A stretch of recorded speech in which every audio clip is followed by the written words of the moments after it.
If we went back in time, maybe 10, maybe 20, maybe 30 or 40 years, then this big idea here wouldn't be so relevant. See, back then, maybe pre-Facebook, pre-social media, pre-instant messaging, at the beginning of the times of email maybe, someone could hypothetically wake up each morning and respond and reply and react to the world around them first, and then begin to work on their priorities, their projects, and the tasks at hand. They could wake up, they could go out and maybe check their mailbox, grab the morning newspaper, check the 2 voicemails or text messages that they got, check 6 emails maybe that they received. It would all take about maybe 20 minutes, and then having responded and reacted to all of the communications and demands on their time from the environment, having handled all the reactive work or the reactive stuff, now they could begin work on their proactive, their forward thinking. Again, proactive stuff. They could begin their proactive stuff going forward.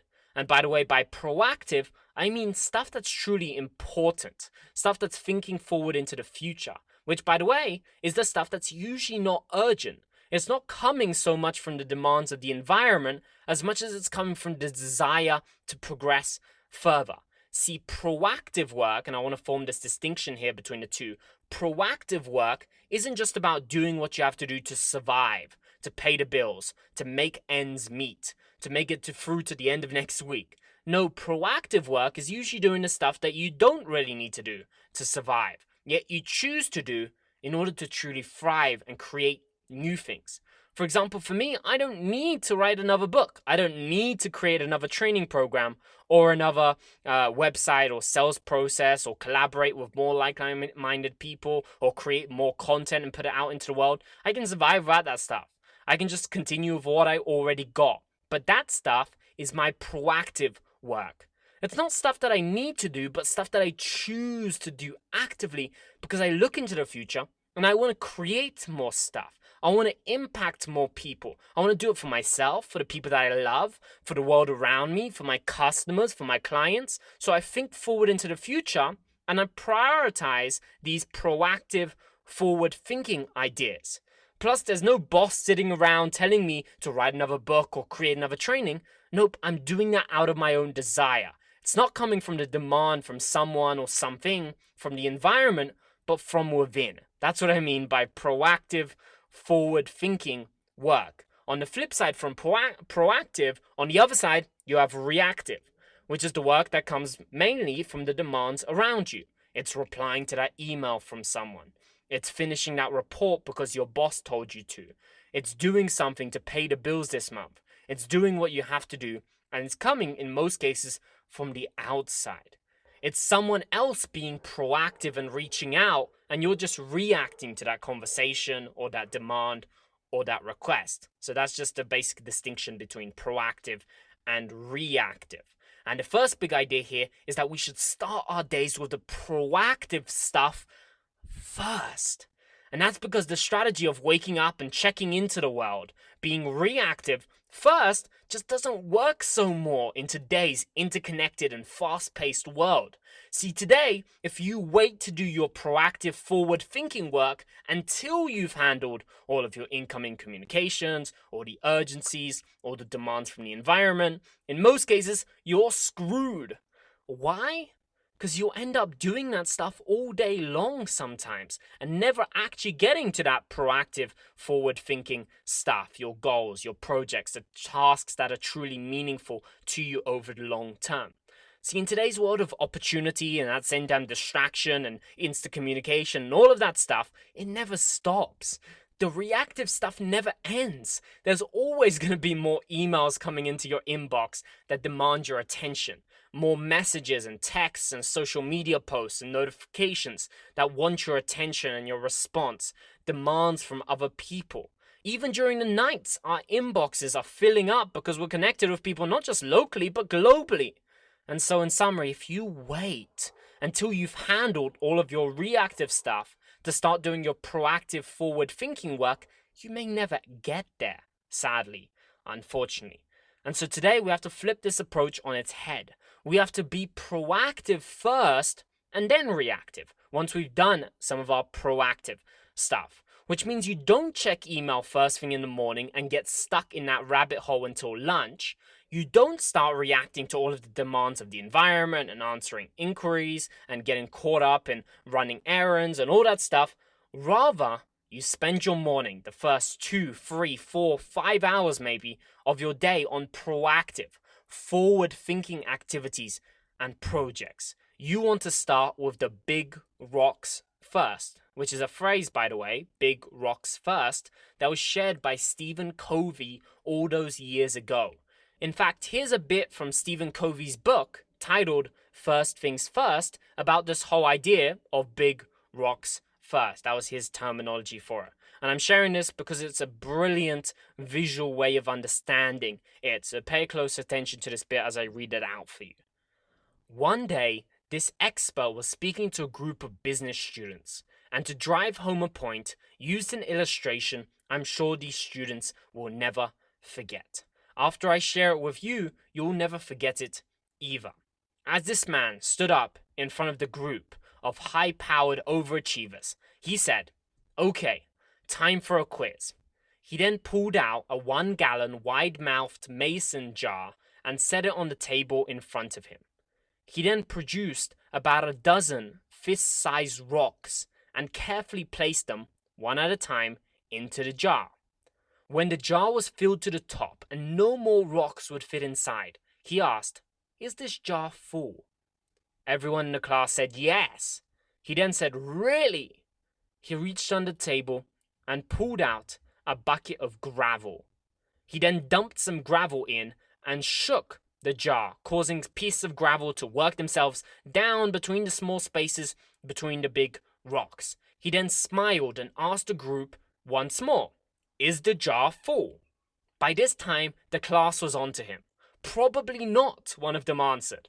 "Good," he replied, and reached under the table and brought out a bucket of sand.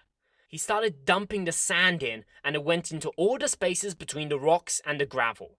Once more, he asked the question, "Is this jar full?" "No," the class shouted.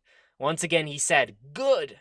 And then he grabbed a pitcher of water and began to pour it in until the jar was filled to the brim. He then looked at the class and asked, "What is the point of this illustration?" One eager beaver raised his hand and said, "The point is, no matter how full your schedule is, if you try really hard, you can always fit some more stuff into it." "No," the speaker replied. "That's not the point. The truth behind this illustration is that it teaches us this. If you don't put the big rocks in first, you'll never get them in at all." Let me repeat that last bit. If you don't put the big rocks in first, you'll never get them in at all. It's an amazing analogy from Stephen Covey, and while basic, it's as powerful and valuable today, perhaps even more, than when he first wrote about it all those years ago. And Brian Tracy also wrote a book about this, coining the term. His term was "eat that frog," which is similar to big rocks first, but his analogy is that you want to start your day by eating your frog first. And the frog is that big, ugly, difficult task that you really don't want to do, but you do it in the morning, first thing.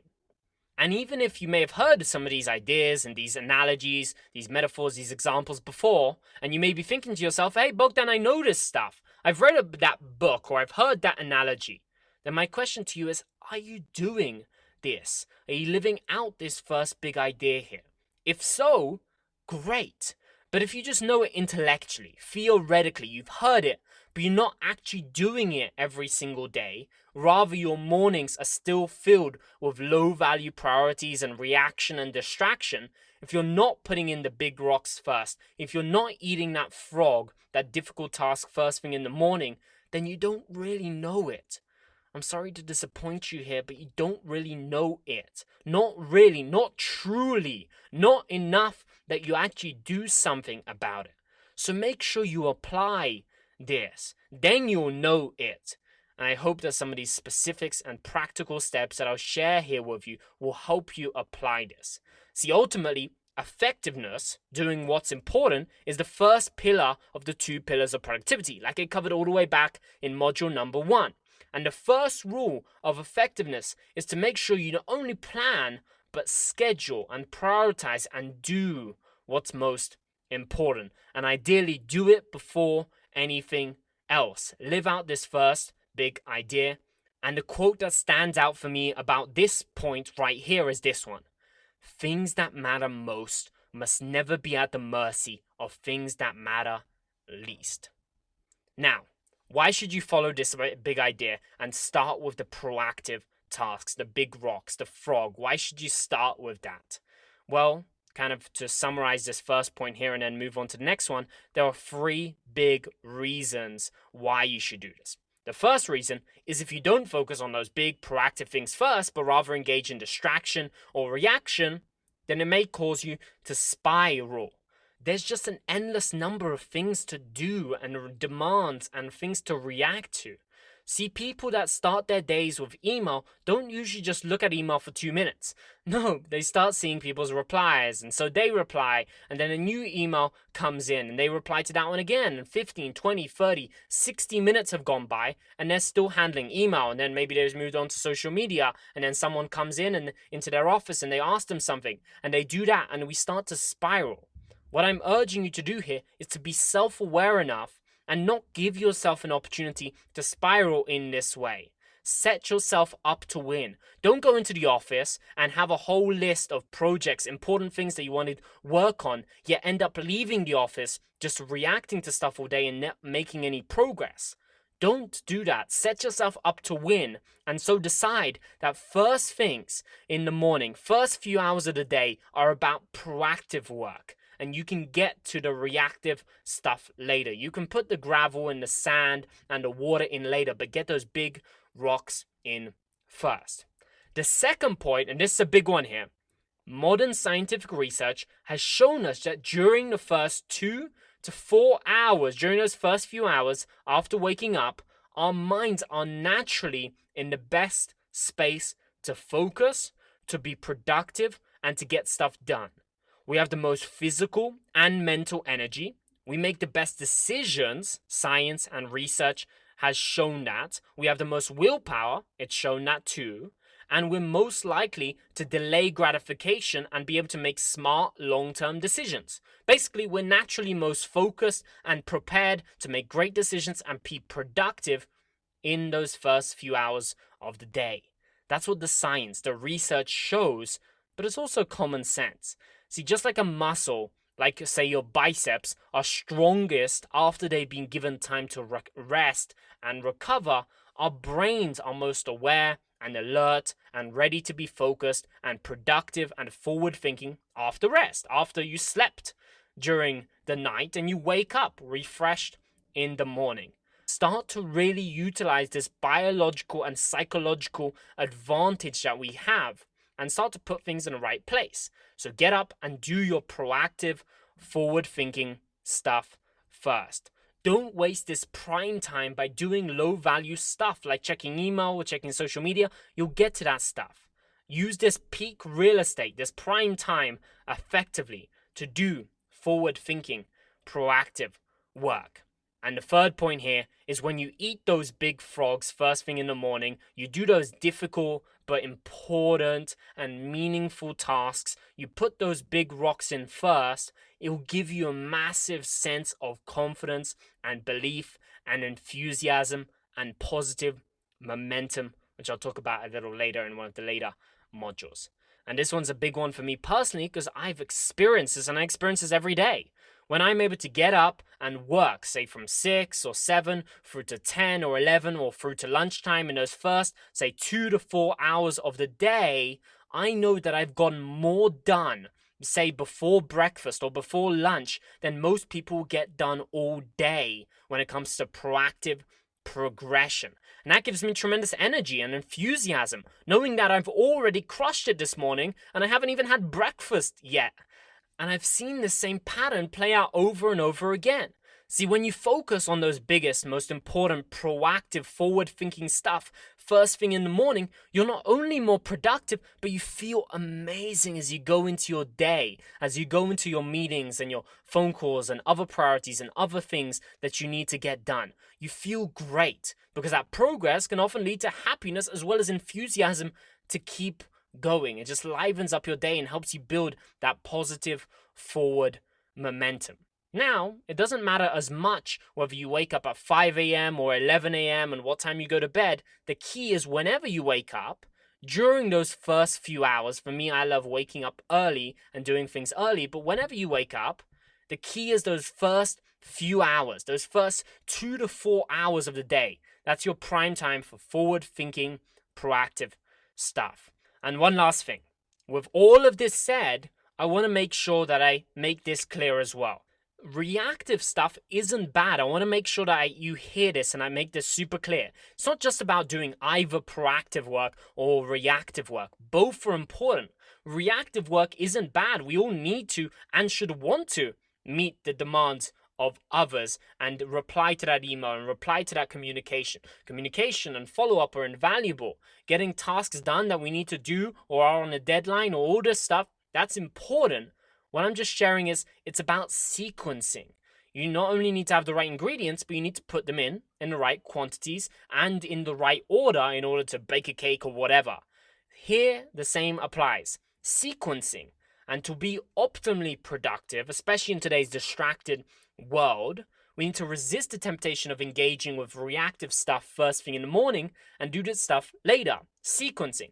Do the proactive stuff first, put those big rocks in first, then do the other stuff later on.